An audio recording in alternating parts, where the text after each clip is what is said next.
சரி, யார் அந்த சரண்யா? சரண்யாவா? கூகுள் பேல சரண்யாக்கு 20 ரூபாய் அனுப்பிச்சிருக்கியே, அந்த சரண்யா. அதுவா? அது ரோட்ல போற பொண்ணு, பாவம் காசு இல்லன்னு சொன்னா 20 rupees ஜிபே பண்ணி விட்டேன். என்கிட்ட சேஞ்ச் இல்லையா சொல்லு. அப்ப ஈவினிங் உங்களுக்கு ஹாய் அனுப்பிச்சிருக்க? சரி நான் சொல்றேன். அவ என்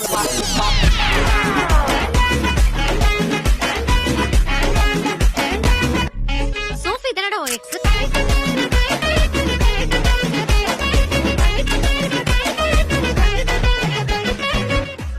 இவன் நடுவுல ஒரு மாசம் ஸ்மால் எக்ஸ்.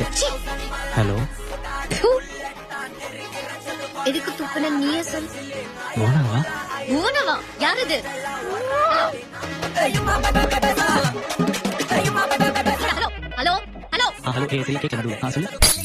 அது இன்னும் பாக்க நான் வந்து உன் நம்பர் ஆப் லாக் ஷார்ட் ஃபிலிம் எடுக்க போறேன்.